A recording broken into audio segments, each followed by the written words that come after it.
Hello नमस्कार दोस्तों, स्वागत है आपको आपके अपने यूट्यूब चैनल में। दोस्तों आज हम बात करते हैं यूपी आरओ के मेंस में जो क्वेश्चन पूछे गए थे, उन सभी क्वेश्चन के बारे में यहाँ पर हम लोग डिस्कस करेंगे कई पार्टों में। आप लोग को बता दें कि ये हम जो क्वेश्चन लेकर आए हैं वो घटना चक्र से लेकर आए हैं। आप सभी लोग को पता है कि यूपी पीसीएस के थ्रू जितने भी यूपी पीएससी के थ्रू जितने भी एग्ज़ाम कंडक्ट कराए जाते हैं, उसमें जो क्वेश्चन कराए जाते हैं वो ज़्यादातर क्या होते हैं, घटना चक्र पूर्वावलोकन से आए रहते हैं।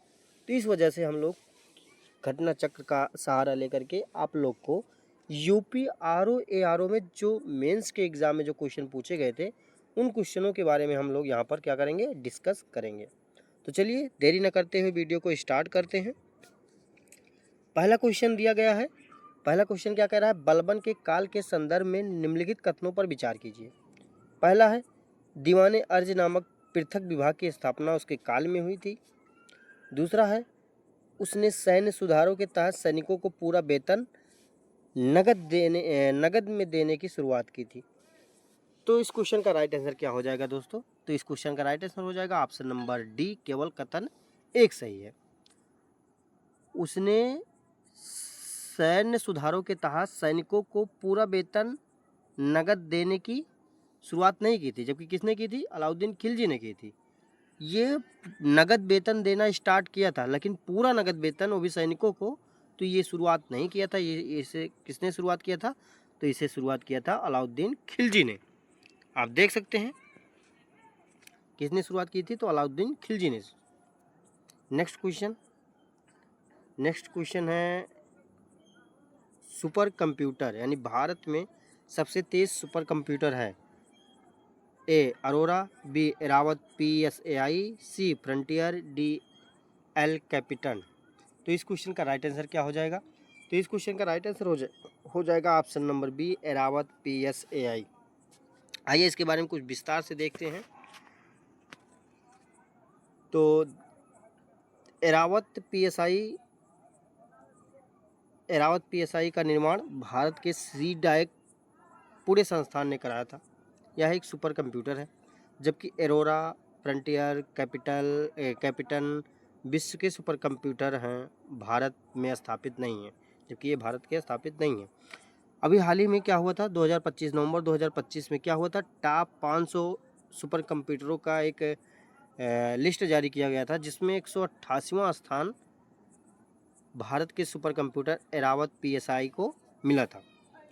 आप लोग को बता दें कि एक अधिक शक्तिशाली सिस्टम जिसे का नाम है शक्ति क्लाउड, मुंबई में स्थापित किया गया और अमेरिकी कंपनी डेल को पावर एज XE9680, इसको कौन सा स्थान मिला? इसको 28वां स्थान मिला। यानी भारत में सबसे तेज कंप्यूटर वाला स्थान वर्तमान में क्या हो गया? वर्तमान संदर्भ में स्पष्ट पुराना माना जाता है, क्योंकि यह विकल्पों में शामिल नहीं है। नेक्स्ट क्वेश्चन की तरफ चलते हैं। नेक्स्ट क्वेश्चन है, जून 2025 में त्रिपुरा को किस कार्यक्रम के अंतर्गत पूर्ण साक्षर राज्य घोषित किया गया? ऑप्शन ए राष्ट्रीय शिक्षा नीति 2020, बी उल्लास नव भारत साक्षरता कार्यक्रम, सी वयस्क शिक्षा कार्यक्रम, डी राष्ट्रीय साक्षरता मिशन। तो इस क्वेश्चन का राइट आंसर हो जाएगा ऑप्शन नंबर बी, उल्लास। देखिए दोस्तों, इसके बारे में ध्यान से हम लोग देखते हैं। सबसे पहले आप जान लीजिए उल्लास क्या है। उल्लास का फुल फॉर्म क्या है? तो उल्लास का फुल फॉर्म है understanding of life long learning for all in society. इसका फुल फॉर्म क्या है? ये पूछा जा सकता है आने वाले एग्जाम में। Understanding of life long learning for all in society. यह कार्यक्रम का हुआ था 2022-27 से। इसमें क्या इंक्लूड किया गया, किसे इंक्लूड किया गया? तो जो 15 साल से अधिक हैं उनको इंक्लूड करके के उनका एक डाटा निकाला गया। इससे पता चला कि त्रिपुरा में क्या हुआ, त्रिपुरा में 95.6% साक्षरता हासिल कर चुका है। किसने? तो त्रिपुरा ने। ये क्या हुआ कि पूर्ण साक्षरता हासिल करने वाला भारत का चौथा राज्य बना, तो ये भारत का तीसरा राज्य बन चुका है, जबकि उसके पहले कौन कौन से थे? मिजोरम, गोवा। नेक्स्ट क्वेश्चन की तरफ चलते हैं।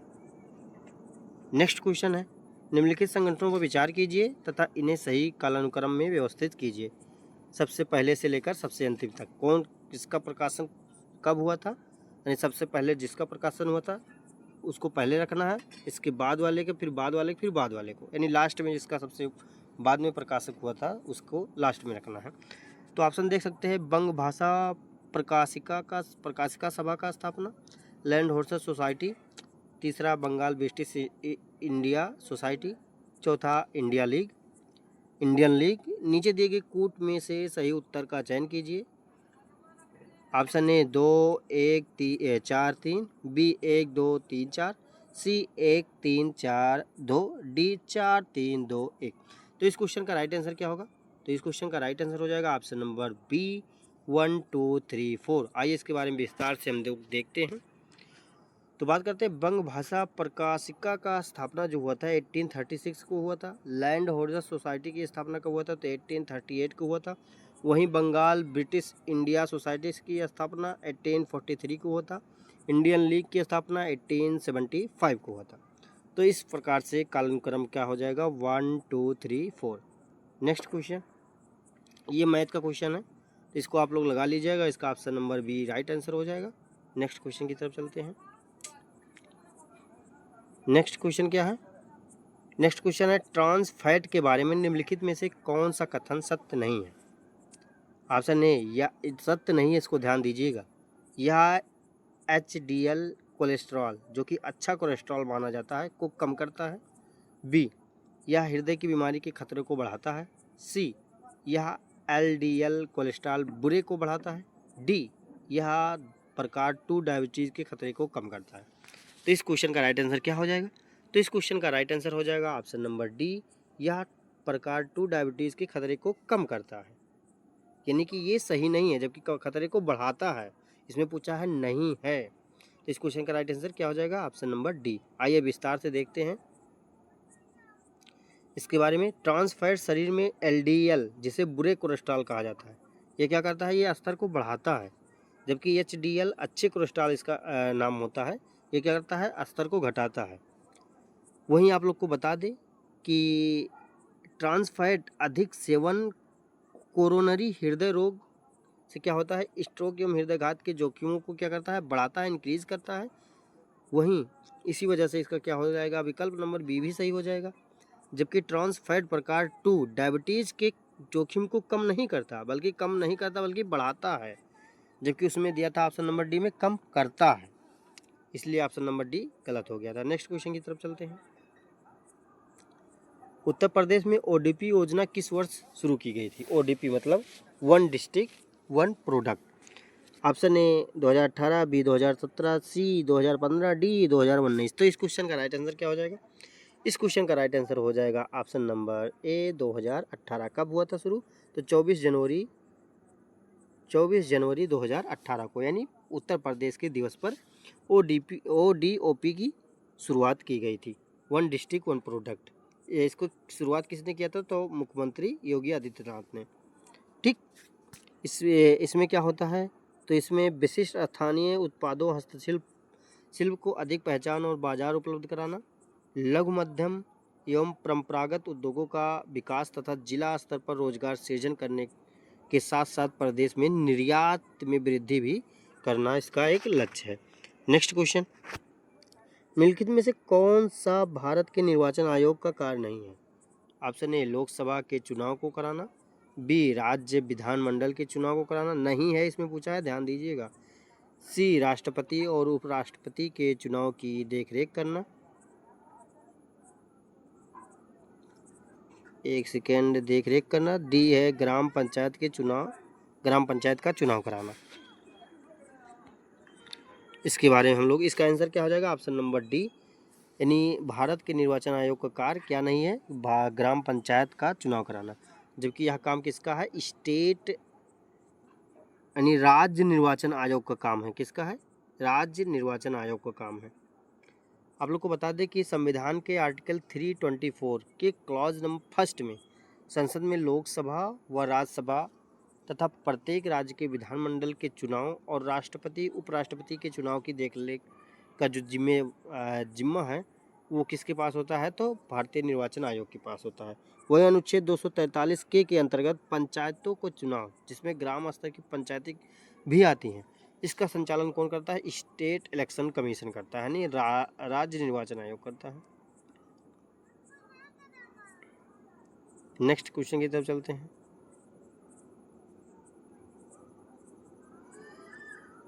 नेक्स्ट दिया है 2011 की जनगणना के अनुसार उत्तर प्रदेश के किस जिले का जनसंख्या घनत्व सर्वाधिक है। ये क्वेश्चन आरओ मेंस में पूछा गया था। सभी क्वेश्चन मेंस में पूछे जा चुके हैं आरओ के।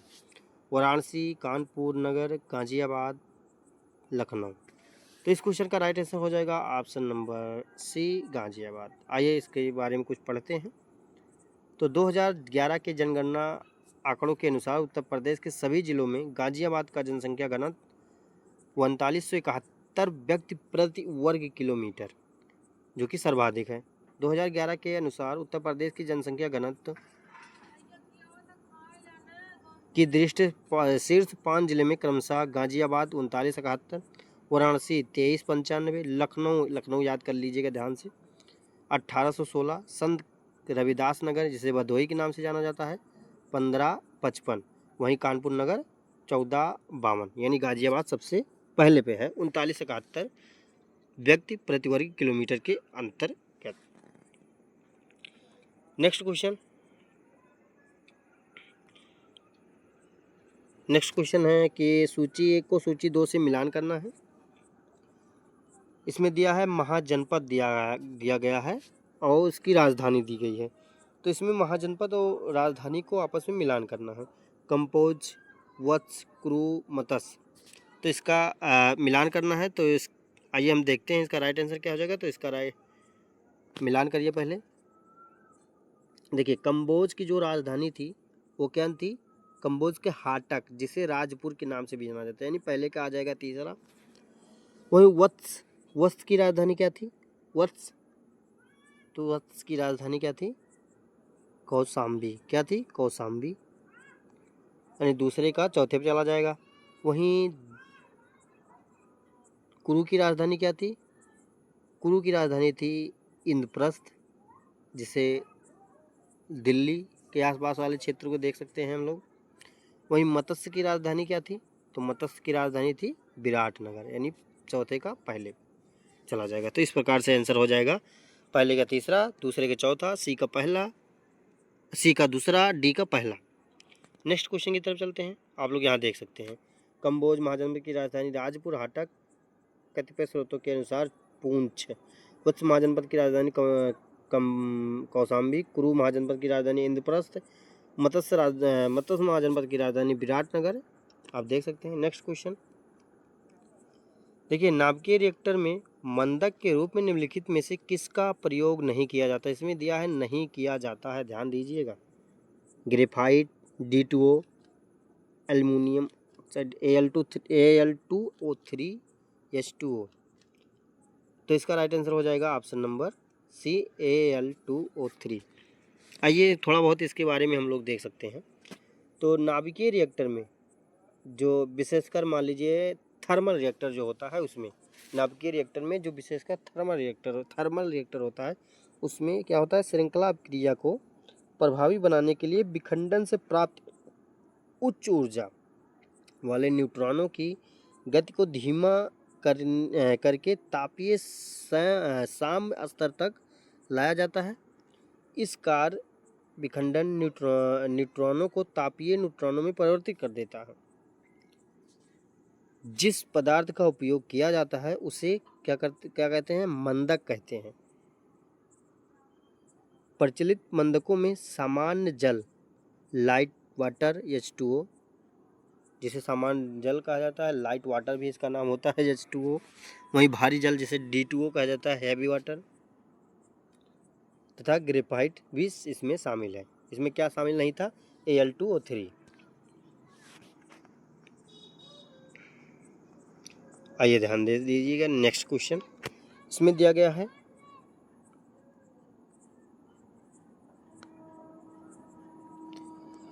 ध्यान से देखिएगा। इसमें दिया गया कि सूची 1 को सूची 2 से मिलान करना है। पहला ग्रंथि दिया गया है, दूसरा वो किस स्थान में पाया जाता है। अर्धवृक्क ग्रंथि कहाँ पाया जाता है, थायराइड ग्रंथि कहाँ पाया जाता है, पिट्यूटरी ग्लैंड कहाँ पाया जाता है, हाइपोथैलेमस ग्लैंड कहाँ पाया जाता है। तो सबसे पहले अर्धवृक्क वृक्क से संबंधित है। देखिए, आप अगर दो का पता है तो आप बड़े आराम से मिलान कर सकते हैं। आपको पता है पहला सीधा कहाँ चला जाएगा, वृक्क पे। हाइपोथैलेमस पता है आप लोग को मस्तिष्क का है।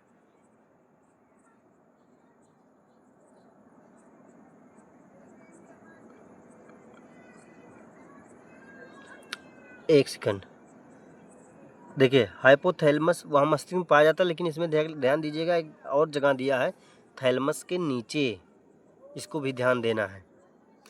तो पहले का किस पे चला जाएगा, पहले का अर्धवृक्क कहाँ पाया जाता है, वृक्क में पाया जाता है, किडनी पे। थायराइड, थायराइड कहाँ पाया जाता है, थायराइड आपको पता है गर्दन के आसपास पाया जाता है, गर्दन के आधार पर। पिट्यूटरी ग्लैंड कहाँ पाया जाता है, तो ये पे कहाँ पाया जाता है, तो ये मस्तिष्क का आधार है, पिट्यूटरी ग्लैंड मस्तिष्क के आधार। हाइपोथैलेमस, तो ये हाइपोथैलेमस कहाँ, थैलेमस के जस्ट नीचे एकदम। इस प्रकार से ऑप्शन नंबर बी सही हो जाएगा, आप देख सकते हैं।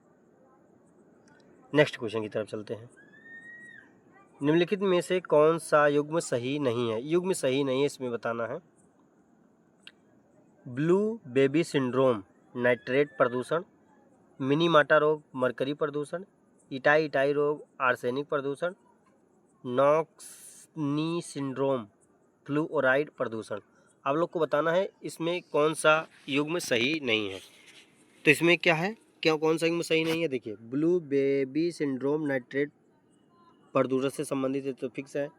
मिनी माटा रोग क्या है, मरकरी से संबंधित है, ये तो फिक्स है। इटाई आर्सेनिक से नहीं संबंधित है, ठीक। नॉक्सी सिंड्रोम ये भी फ्लोराइड से संबंधित है, ये भी सही है। कौन सा सुमेलित नहीं है, तो इटाई ये किससे संबंधित है, आइए देखते हैं इसके बारे में हम लोग।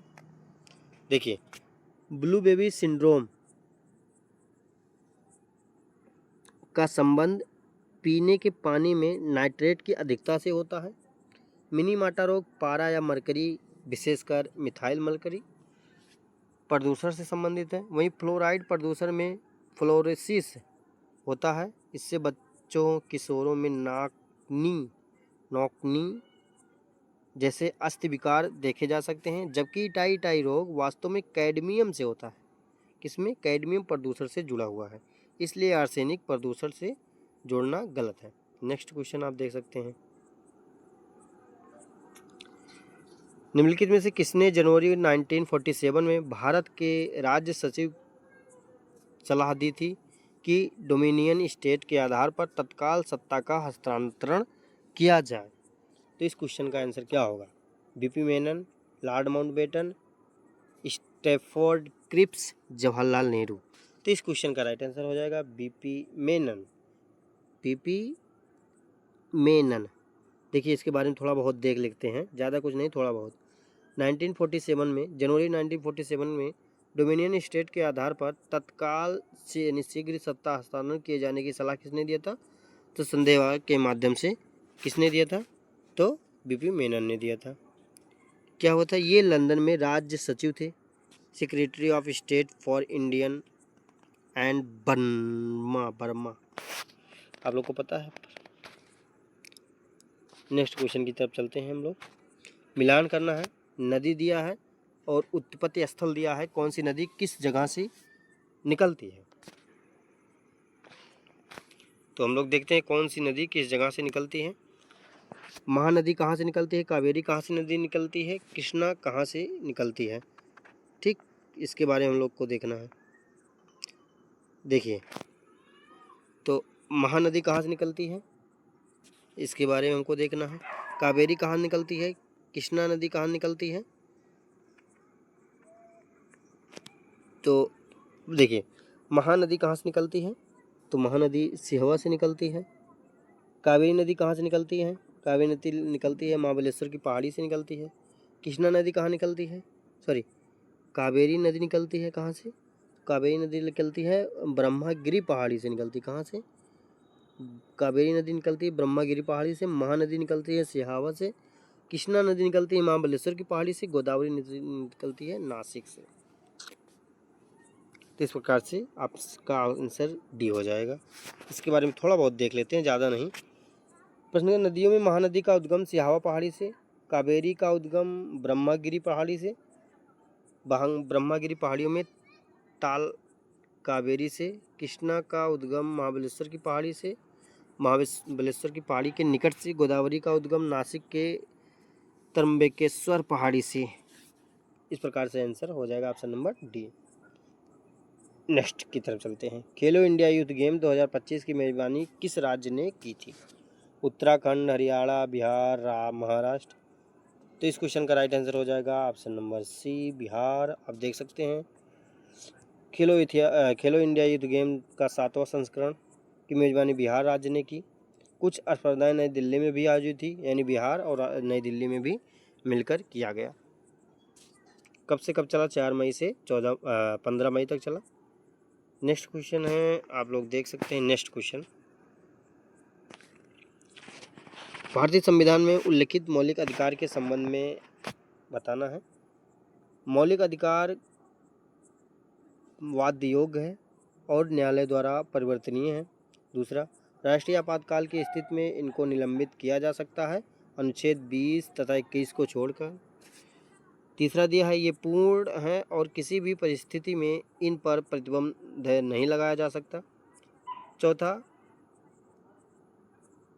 चौथा इन्हें संशोधित नहीं किया जा सकता। तो इस प्रकार से, तो इसका हम लोग राइट आंसर देख लेते हैं।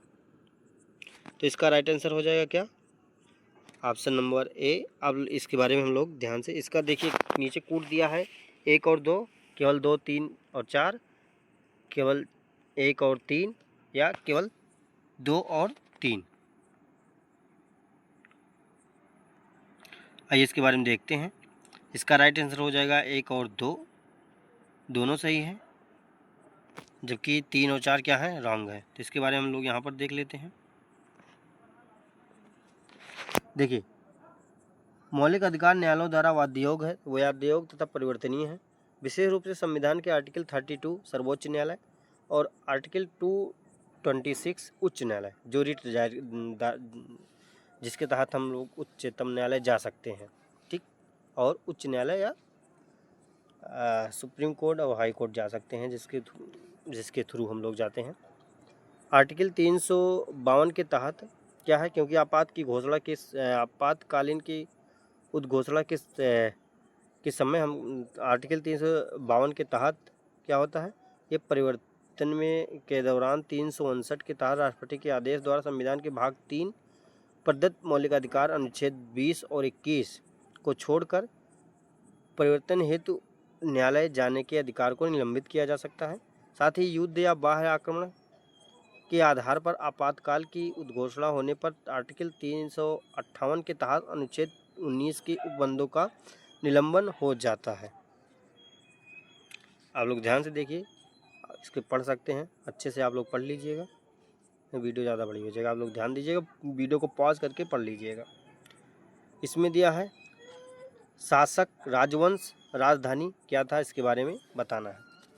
पल्लव, पांड्य, यादव, काकतीय। तो इसके बारे में बताना है। देखिए आंसर हम लोग देखते हैं। इसका राइट आंसर क्या हो जाएगा? ए।